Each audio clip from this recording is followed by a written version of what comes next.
300 विकास अधिकारियों में सबसे पहले कंफर्म होने वाली महिला हैं।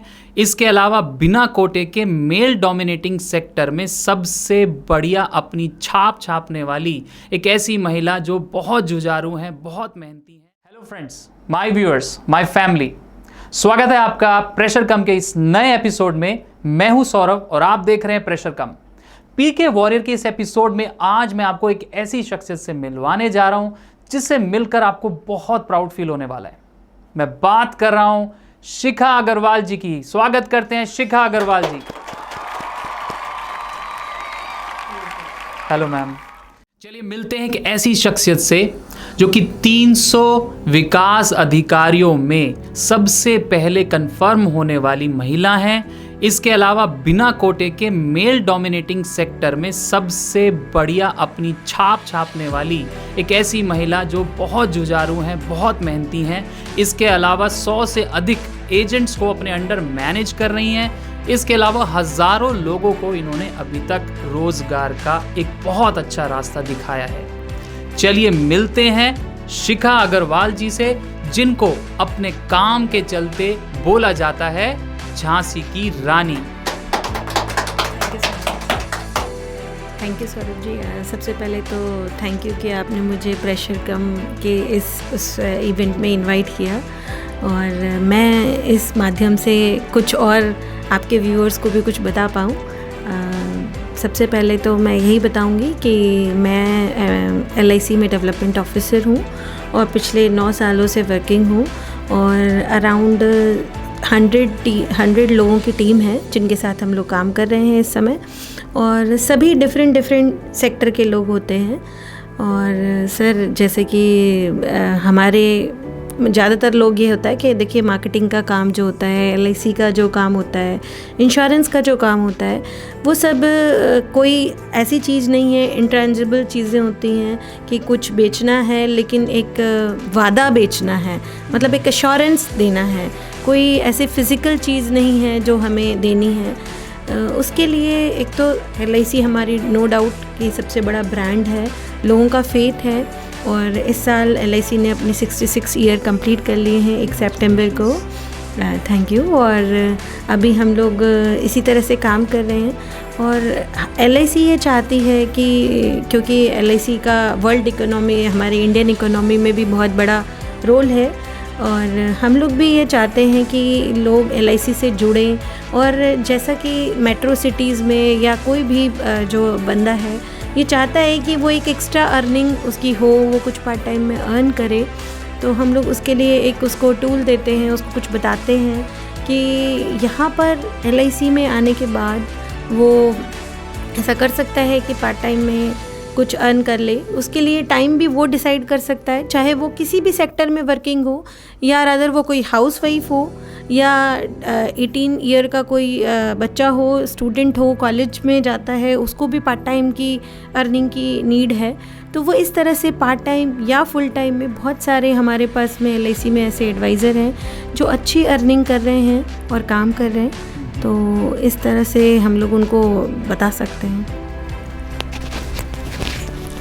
ये रही बात, आपने बताया कि किस तरीके से पार्ट टाइम बहुत यंग एज में बच्चे जो जॉब लेस होते हैं या यूँ कहा जाए पॉकेट मनी अर्न करना चाहते हैं, वो पेरेंट्स पे ना डिपेंड होकर करके वो एक बहुत अच्छी यूँ कहा जाए फाइनेंशियल सेक्टर में पहला कदम रख सकते हैं। और इससे मैं श्योर हूँ कि कई सारे बच्चे बहुत सारी जानकारी ले सकते हैं कि किस तरीके से फाइनेंस को अगर वो अभी से उसकी इम्पोर्टेंस को समझेंगे तो शायद अपनी लाइफ को बहुत ईजी बना लेंगे और फाइनेंशियल प्रेशर तो बिल्कुल कम हो जाएगा। चलिए, ये तो बात रही पार्ट टाइम अर्निंग की, जो आप बहुत अच्छे से सभी पर्सन्स को एक रास्ता दिखा रहे हैं। कैसे करना है वो तो हम जानेंगे आपसे, लेकिन सबसे पहले मैं ये जानना चाहता हूँ कि एग्जैक्टली हम आपको जानना चाहते हैं सबसे पहले कि who is actually Shikha in real life. सबसे पहले तो हमारे जो व्यूअर्स हैं वो आपको देखना, आपको जानना चाहते हैं, क्योंकि जितना मैं जानता हूं कि आप एक सॉफ्टवेयर इंडस्ट्री से हैं, आपने MCA भी किया है और उसके बाद सीधा आप फाइनेंशियल सेक्टर में आ रहे हैं। तो एक बहुत बड़ा मेजर आपका यूँ कहा जाए कि आपका शिफ्ट है। तो आपने ऐसा ज़िंदगी में आपके क्या एक्सपीरियंसेस रहे और असली में शिखा अग्रवाल जी कौन है? सबसे पहले तो हम ये जानना चाहते हैं। देखिए असली में तो मैं बिल्कुल ओपन हूँ, जैसे कि मैं दिखती हूँ ऐसे ही है। लेकिन मैं ये बोलूँगी कि देखिए लाइफ में बहुत सारी चीज़ें हैं। एज़ अ फीमेल भी मैं बोल सकती हूँ कि हमें टाइमली अपनी जो प्रायोरिटीज़ हैं उन्हें डिसाइड करना होता है कि हम किन किन चीज़ों को नहीं छोड़ सकते। लाइक जैसे अगर हम बोलें हम अपनी फैमिली को नहीं छोड़ सकते, साथ के साथ हमें अर्निंग भी चाहिए, कंफर्टेबिलिटी भी चाहिए, बहुत सारी चीज़ें हैं जो हमारे लाइफ की प्रायोरिटीज़ हैं।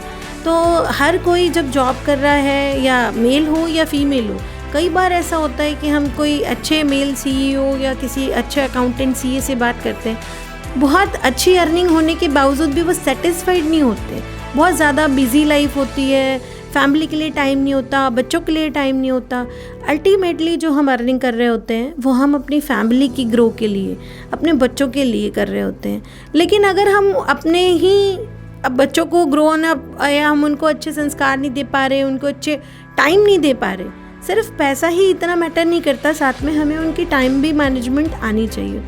सेम मेरे साथ भी एक ऐसा ही इंसिडेंस है कि मैं LIC ज्वाइन करने से पहले I was software engineer in some company. तो मैं वहाँ पर थी और मैं चाहती थी कि मैं कोई अच्छा सॉफ्टवेयर में ही स्विच करूँ। लेकिन देखिए सॉफ्टवेयर में अगर आप कहीं स्विच करना चाहते हैं तो एक तो आप कोई लोकेशन आप नहीं डिसाइड कर सकते, टाइमिंग आप डिसाइड नहीं कर सकते। तो ये चीज़ें थी कि नाइट शिफ्ट की जॉब थी या कोई इस तरह का था। तो फिर मुझे लगा कि मैं शायद नाइट शिफ्ट में कंफर्टेबल नहीं हो पाऊँगी या फैमिली मैनेज करने में प्रॉब्लम होगी, ये सारी चीज़ें मेरे साथ में थी। फिर कहीं ना कहीं मेरे हस्बैंड ने बहुत सपोर्ट किया इस पॉइंट ऑफ पे, कि उन्होंने मुझे बोला कि आप ऐसा क्यों नहीं करते कि अभी एज है, आप किसी गवर्नमेंट सेक्टर के लिए ट्राई करो। और उन्होंने बहुत सपोर्ट किया। मैंने बोला, हम लोग जॉइंट फैमिली में रहते थे, तो फिर हमने बोला कि फैमिली में ये चीज़ें मैनेज करना, एजुकेशन के लिए बोलना बहुत मुश्किल हो जाता है आफ्टर मैरिज। तो फिर उन्होंने बोला कि कोई वो नहीं है, आपको बस आपने मुझे बता दिया, आप तैयारी करो, कुछ होता है तो मैं मैनेज करूँगा। तो फिर मैंने एक लाइब्रेरी ज्वाइन की और मैंने घर में नहीं बताया कि मैं लाइब्रेरी जाती हूँ। घर वालों को यही पता था कि मैं ऑफिस जाती हूँ। और फिर मैंने लाइब्रेरी में स्टडी शुरू की और 1 साल मैंने जॉब छोड़कर स्टडीज़ की। और 1 साल के अंदर मेरे पास LIC से कॉल लेटर आ गया, टचवुड। लेकिन ये चीज़ जो मैं अचीव कर पाई, इसमें कहीं ना कहीं मेरे हस्बैंड का ये कॉन्फिडेंस था कि मैं कर लूँगी, तो मैं कर पाई। उसी में मुझे हमेशा ऐसा लगता था कि कंपटीशन, कोई बात नहीं, इसमें कट हो जाएगा, वो कोई टेंशन मत लो, आप कॉन्शियस मत हो। बहुत अच्छा चल रहा था फ्लो में, ठीक है, कि हस्बैंड का कॉन्फिडेंस था। और अपनी आप वो जर्नी बताओ, कैसे आप जॉब कह के आप जो है लाइब्रेरी जाके बैठ जाते थे, वो थोड़ा सा बताओ, वो बहुत अच्छा लगेगा। कि भाई घर से तो मैं जॉब के लिए निकलती थी, लेकिन बहुत कम लोगों को पता था कि मैं लाइब्रेरी जा रही हूँ। ये हमने पूरा 1 साल फॉलो किया, ये बात बताओ आप, है ना। बहुत सारे लोगों को बहुत कम ही लोगों को पता था। बस मेरे हस्बैंड को पता था कि मैं लाइब्रेरी में जाती हूँ, बाकी सब फैमिली मेम्बर को यही पता था मैं जॉब पे जाती हूँ। रीज़न बिहाइंड कि हमने नहीं बताया, क्योंकि देखो कैजुअलिटी आ जाती है एजुकेशन में भी। फैमिली का ये रहता है कि क्या करना है, अभी आज ये फंक्शन है, आज यहाँ जाना है, तो आज मत जाओ। तो मैं एजुकेशन में कोई भी लापरवाही नहीं चाहती थी। देखिए, अगर आप कोई भी सक्सेस को अचीव करना चाहते हैं तो उसका कोई शॉर्टकट नहीं है, आपको उसके लिए मेहनत तो करनी होगी। जब हमने प्रॉपर तरीके से ये किया, मुझे भी बिलीव नहीं था कि 1 साल के अंदर मैं गवर्नमेंट जॉब में आ जाऊंगी, लेकिन by the grace of God और मेरे मम्मी पापा और सारे मेरे हस्बैंड, मेरी फैमिली का सपोर्ट था ऐसा कि जो मैंने ऐसा कर लिया। और जब मैंने LIC ज्वाइन किया तो ना, जब मेरा इंटरव्यू का कॉल आया तो मुझे कुछ लोगों ने बोला कि ये तो ना फीमेल के लिए जॉब ही नहीं है, आपको नहीं मिलनी थी ये जॉब, इसमें तो ज्वाइनिंग देंगे नहीं वो आपको। तो मुझे बड़ा वो लगा कि मैंने कहा इतनी मुश्किलों से तो मैंने एग्ज़ाम क्लियर किया और इन्होंने बोला जॉब नहीं है। मैंने कहा ये तो एग्ज़ाम को भरने से पहले लिखना था कि वो फीमेल के लिए है नहीं। मैंने कहा अब मैं इंटरव्यू में जब मैं गई, इंटरव्यू क्लियर हुआ, तब जब मेरे को जॉइनिंग मिली और जब मैंने ज्वाइन किया, तब भी मुझे बहुत सारे लोगों ने ऐसे बोला, मैडम आपने तो कंटिन्यू करना ही नहीं है, आपको छोड़ के जाना है। तो मतलब मुझे बड़ा ये लगता था कि ऐसी क्या बात है कि जो लोग मुझे कहते हैं ये तुम नहीं कर पाओगी, तुम्हारे बस का नहीं है, मतलब लाइक ऐसा। तो ये मुझे ना हमेशा बड़ा अपील करता है, चैलेंज जो होता है ना लाइफ में बहुत अपील करता है कि ऐसी कोई भी चीज़ नहीं है जो हम नहीं कर सकते। तो मैंने ये चीज़ ऐसे चैलेंज लिया, मुझे लगा कि करना चाहिए, और इसमें नो डाउट मेरी फैमिली का पूरा सपोर्ट था। उन्होंने हमेशा इस चीज़ को कोऑपरेट किया, उन्होंने हमेशा ये बात बोली कि नहीं तुम कर सकती हो और करो। तो ये चीज़ें धीरे धीरे स्टेप बाय स्टेप शुरू हुई, और जर्नी जो ये 1 साल की, उसके बाद जब ज्वाइनिंग हुआ, और आज मैं 9 साल हो चुके मुझे LIC में, और आज 100 से भी ज़्यादा एडवाइज़र हैं। डिफरेंट तरह के लोग आज हमारे साथ कनेक्टेड हैं, और मैं शायद कहीं और भी ज्वाइन कर सकती थी, किसी और सेक्टर में भी जा सकती थी, लेकिन LIC में आकर मुझे ऐसा लगा कि सिर्फ ये मेरी जॉब नहीं है, इतने सारे लोगों का सपोर्ट मिला, इतने सारे लोगों का जो प्यार मिला, ये मुझे कहीं और शायद किसी और सेक्टर में, गवर्नमेंट सेक्टर में जॉब करके नहीं मिल पाता। जो आज मेरी टीम मेरे लिए काम करती है, मैं एक छोटा सा इंसिडेंट शेयर करती हूँ। जब मैं प्रोबेशन में थी तो एक बार मेरा एक छोटा सा एक्सीडेंट हो गया, मतलब इट वाज रेनिंग, एक दिन था जो बारिश हो रही थी, और एक डीफ डम बच्चा क्रॉस कर रहा था। तो मैंने एकदम से अपनी जो स्कूटी है उसको एकदम से ब्रेक लगाया, और स्कूटी बारिश में स्किड हो गई, और मेरा एक्सीडेंट हो गया उस बच्चे को बचाने की उसमें। तो जब मेरा वो एक्सीडेंट हुआ तो मैं अराउंड 1 वीक तक मैं लीव पर थी, पर मेरी सारी टीम मेरे घर आती रेगुलरली, मेरे घर के जो मेरी जो हेल्प है वो तो करते ही, उसके बाद वो ये भी बोलते हैं मैडम ऑफिस की आपको बिल्कुल टेंशन नहीं लेनी है, हम अपने आप अपने सारे काम करेंगे। इवन मतलब मेरा फ़ोन टूट गया, उन्होंने मेरे लिए फ़ोन ख़रीदा, सिम लेकर आए, मतलब एक एक चीज़ जो मैं मतलब फ़ील कर सकती हूँ कि मेरी फैमिली मेम्बर ने भी बाद में सोचा होगा शायद, और मेरी टीम ने पहले सोचा ये चीज़ें। तो जो ये हमें मिलता है ना, ये हम किसी भी जॉब में ओनली अचीव नहीं कर सकते। तो ये जो हमने मतलब ये जो अचीव किया है, ये तो मतलब that is the golden time जो हम अपनी टीम के साथ में स्पेंड करते हैं, और लोग जो हमें ब्लाइंडली इतना सपोर्ट करते हैं। तो इसका रीज़न एक ये भी है कि हम लोगों ने, मैंने बहुत सारे लोगों के थैंक यू मैसेजेस आते हैं मेरे पास, हर महीने आते हैं, जो लोग मुझे अपनी अर्निंग बताते हैं कि मैडम मेरा इतना कमीशन है ड्यू टू आपकी वजह से। और मैं ये सोचती हूँ कि कोई भी अपना अर्निंग जो है ना वो अपने ब्रदर तक को शेयर नहीं करता, अपनी फैमिली में अपने मम्मी पापा तक को शेयर नहीं करते कि हम एक्चुअली क्या कमा रहे हैं, और वो लोग मुझे इतनी ईजीली अपने कमीशन का मैसेज भेज के इतने खुश होते हैं, और मैं उनसे भी ज़्यादा खुश होती हूँ कि हाँ शायद मैं उनका ज़रिया बन पाई, उनको कुछ एक्स्ट्रा अर्निंग दे पाई। तो ये सब मेरे पास जो मिला है ये मुझे LIC से मिला है, सो थैंक्स टू LIC कि उन्होंने मुझे ये टूल दिया। Yes, so that was wonderful. मतलब मुझे ऐसा लगा सच में कि हम किसी जर्नी में एक विजुअलाइज कर रहे हैं, एक स्टोरी में जा चुके हैं, और ये रियल स्टोरी है। सबसे बड़ी बात है आपकी जो आपका नेचर मैंने देखा, आप बहुत लाइट रहते हैं, आपको पॉजिटिविटी के साथ भरे रहते हैं हर वक्त। मैंने कभी चेहरे पे शिकन नहीं देखी, और एक स्माइल रहती है।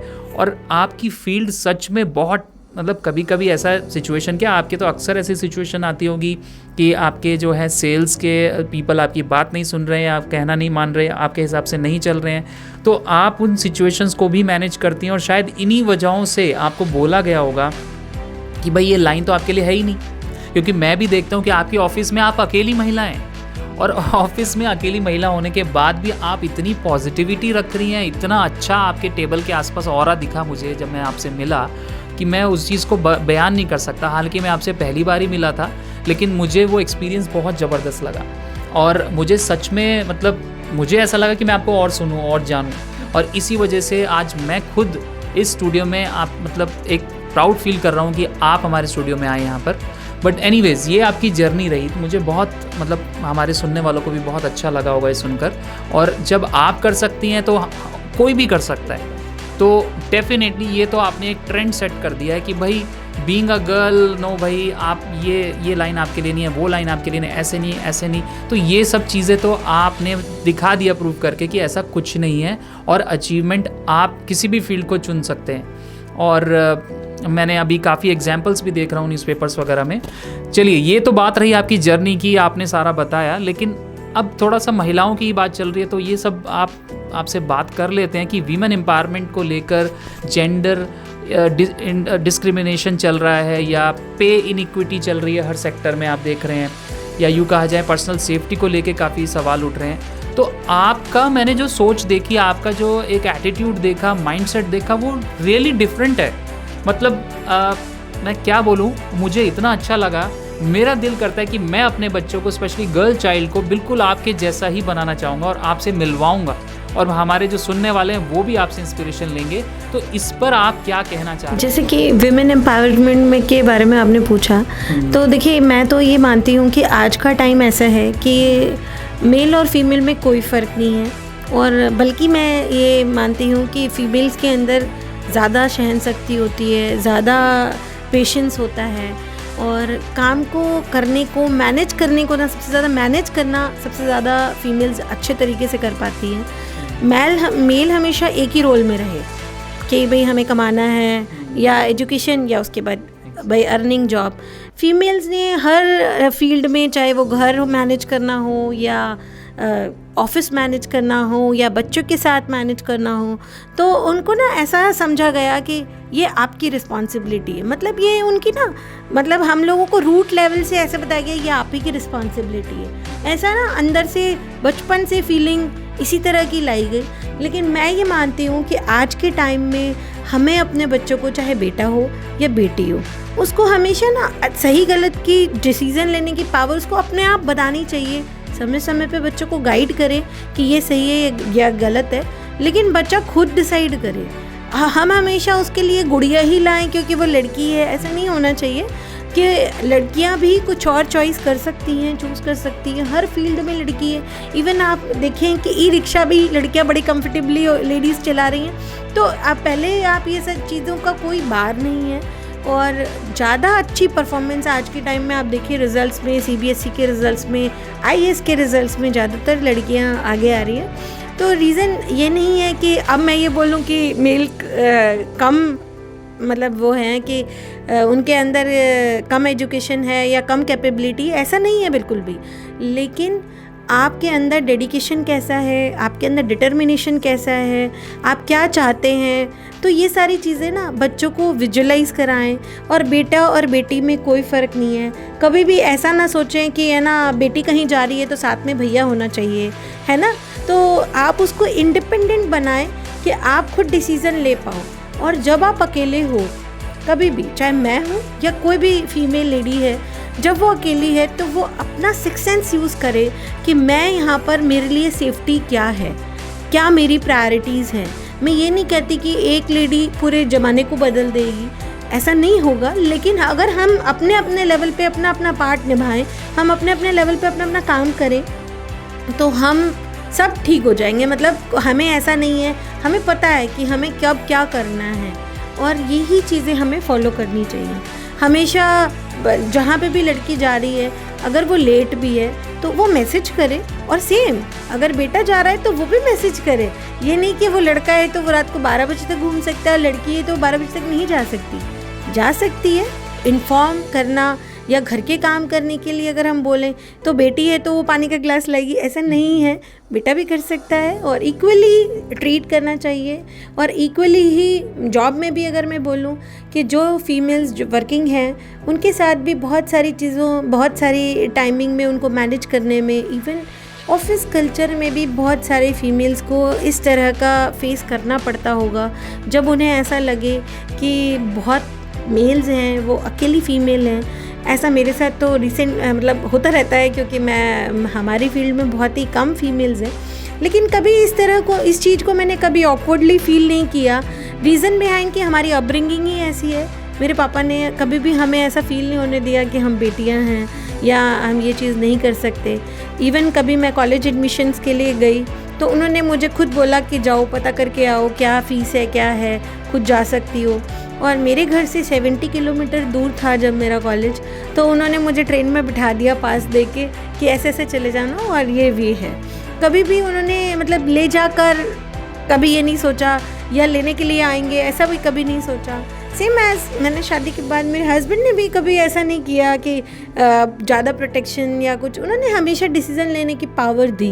तो ये आपकी पर्सनालिटी को डेवलप करने में काम करता है और करना चाहिए इसी तरह से कि हमें बच्चों के डिसीज़न को भी देखना चाहिए कि बच्चे क्या कर पा रहे हैं। और ये चीज़ें कभी भी जाकर ये कि कभी हमारा बच्चा कोई जॉब करने जाता है, मैंने बहुत सारे फीमेल्स को देखा है, मेल को देखा है फैमिली में, जो इस तरह से डिस्कस करते हैं कि लड़कियों के लिए तो या तो टीचिंग की जॉब अच्छी है या फिर बैंक में अच्छी है, अदरवाइज़ और कोई जॉब लड़कियों के लिए अच्छी नहीं है। ये अच्छी का कोई क्राइटेरिया या कोई बेंचमार्क है? अच्छी क्या किरण बेदी अच्छी नहीं है? अच्छी आईएएस नहीं है जो फर्स्ट फीमेल आईएएस थी? क्या इंदिरा गांधी ने आज से पहले जब हम पैदा भी नहीं हुए तब उन्होंने पूरी कंट्री को चलाया? तो क्या ये कोई लॉजिक है कि ये जॉब अच्छी है या नहीं है? अच्छी डॉक्टर्स नहीं है जो फीमेल इतनी अच्छी गायनेकोलॉजिस्ट हैं बड़ी से बड़े? तो मैं ये नहीं मानती कि कोई ये सब सोसाइटी के बनाए हुए रूल्स हैं और सोसाइटी को भी टाइमली चेंज होना पड़ेगा और होना चाहिए ताकि हमारी बच्चियों को और आगे अपॉर्चुनिटीज़ मिले और वो किसी भी फील्ड में अच्छा परफॉर्म कर सकें। That's a wonderful thoughts. और अब देखिए आपने बहुत अच्छे से बताया, समझा भी दिया कि आज ये वक्त आ चुका है कि गर्ल चाइल्ड, चाहे आपका लड़का हो चाहे लड़की हो, कोई फ़र्क नहीं है, सिर्फ आप किस तरीके से अपने बच्चों को अपब्रिंगिंग दे रहे हैं, यानी कि नज़र पूरी रखिए उन पर लेकिन खुला भी छोड़िए। ये नहीं कि आप फिर से फ़र्क डाल रहे हैं, नज़र पूरी रखिए अपनी। चलिए इस थॉट के साथ अब हम अगला प्रश्न ले लेते हैं कि आपने शुरू में बताया कि भाई रोज़गार आप देते हैं, लेकिन अब आप हमारे सुनने वालों को ये बताइए कि किस तरीके से वो आपके साथ जुड़ सकते हैं, क्योंकि मैं देख रहा हूँ आपके साथ जो बैठ के एनर्जी फील हो रही है, तो मैं चाहता हूँ हमारे सुनने वाले भी उस एनर्जी को लें। आपके साथ जुड़ने के लिए क्या करना होगा और कैसे वो रोज़गार घर बैठे बैठे पार्ट टाइम दे सकते हैं? देखिए, आप जैसा कि मैंने आपको शुरू में ही बताया था कि हम पार्ट टाइम में या फुल टाइम में कोई अगर हमारे साथ जुड़ना चाहता है, अर्निंग चाहे जिसकी जितनी मर्जी हो, हमेशा वो कम लगती है। ये अगर आप माने कि ज़रूरतें हमेशा समय के साथ बदल जाती हैं, गोल्स जो हैं वो आगे शिफ्ट हो जाते हैं। अगर आपने आज की डेट में अगर आपके पास बाइक है तो कल आप बुलेट के बाद में आप कार और कार के बाद में आप मर्सिडीज़ के बाद में आगे फर्दर लेटर ऑन होता रहता है। तो ये हमारे जो गोल्स हैं ये लाइफ में हमेशा लेटर ऑन होते रहेंगे। लेकिन आपको जब एक्स्ट्रा अर्निंग अचीव करनी है, टाइम सबके पास वही 24 आवर है, वर्किंग कैपेसिटी भी सबकी अपनी अपनी इंडिविजुअल्स की है, लेकिन आप डिसाइड कर सकते हैं। अगर आप LIC में as a agent, as a financial adviser, as a insurance consultant join करना चाहें तो मेरा नंबर आपके पास में मिल जाएगा प्रेशर कम पे। तो इसी तरह से आप ले सकते हैं और इसके ज्वाइन करने के लिए बड़े सिंपल रूल्स हैं। जैसे भी आप काम कर रहे हैं, जहाँ पर भी वर्किंग है, साथ साथ में आपके पास में कोई वर्किंग आवर की लिमिटेशंस नहीं है कि आप इस टाइम में काम करें। जैसा आपके पास में टाइम हो, उसके लिए एक क्राइटेरिया है कि एटलीस्ट वो 10th पास हो और एटलीस्ट उसकी एज जो है वो 18 साल से ज़्यादा हो, 18 और 18 प्लस हो, बस। और कोई भी क्राइटेरिया नहीं है ऐसा। और वो कितने अच्छे से अपनी चीज़ों को एक्सप्लेन कर सकता है। और आप सोसाइटी के लिए भी काम कर सकते हैं, अपने लिए भी साथ के साथ। आप अगर इंश्योरेंस सेल कर रहे हैं, आप इंडिया की सबसे बड़ी ब्रांड LIC के साथ में जुड़ने जा रहे हैं। तो LIC का ट्रस्ट, LIC को किसी को समझाने की या बताने की ज़रूरत नहीं होती। उसका ऑलरेडी 66 ईयर कंप्लीट कर चुकी है LIC। 67th एनिवर्सरी मना रहे हैं हम लोग LIC की। और बहुत ही कम इन्वेस्टमेंट तो कुछ भी नहीं है। मैं बोलूं कि आपको सिर्फ अपनी नॉलेज अपडेट करनी है। आपको ये सीखना है कि आप अपनी फाइनेंशियल मैनेजमेंट किसी के साथ शेयर कर रहे हैं, वो आपको किस तरीके से आपकी फाइनेंशियली जो आपका जो पैसा है वो भी कमाने के साथ साथ सबसे मुश्किल जो काम, जब कहते हैं ना सबसे आसान काम है खर्च करना।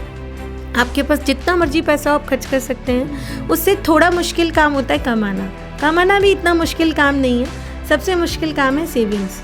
आप अपनी इनकम जैसे आपकी ग्रोथ करती हो, आप सभी जितने भी व्यूअर्स देख रहे हैं, आप अपनी इनकम को 5 साल पीछे जाकर कैलकुलेट करें कि आपके 5 साल पहले आपकी इनकम क्या थी और आज आपकी इनकम क्या है। क्या आपने उसी रेशियो में अपनी सेविंग्स की है? आपने क्या उस तरह से प्लानिंग की है कि आपके जो बच्चे हैं आज जिस भी एज में हैं, कल वो हायर एजुकेशन के लिए कुछ कहें कि मुझे कुछ पैसे की ज़रूरत है, तो वो ऑब्वियसली अपने मम्मी पापा से या जब वो आपसे हेल्प की उम्मीद करेंगे, तो क्या आपने उनके लिए इस तरह की प्रॉपर प्लानिंग की है कि आप उनको एक अच्छा फ्यूचर दे सकते हैं being a parent, being a housewife?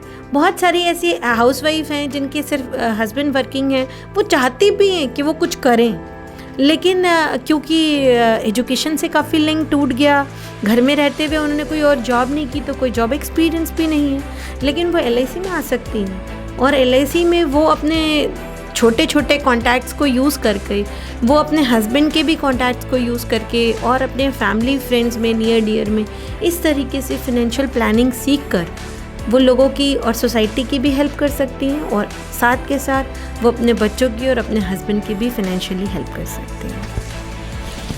So thank you so much. बाकी आप अगर मैम के साथ जुड़ना चाहते हैं तो आपको नीचे डिस्क्रिप्शन में मैम का सोशल मीडिया का लिंक ज़रूर मिलेगा, आप मैम को DM कर सकते हैं शिखा जी को और इनके साथ जुड़ सकते हैं। चलिए अब लास्ट में चलते चलते हम बस वही पूछेंगे आपसे कि आपके हिसाब से फाइनली इस सोसाइटी का, इस पूरे वर्ल्ड का आपने फाइनेंशियल प्रेशर तो कम कर ही दिया है, लेकिन और बाकी प्रेशर्स का जो भी दबाव फील करते हैं हम लोग आजकल, उसको कम करने का एक कोई ऐसा मंत्र सूत्र वो बताइए।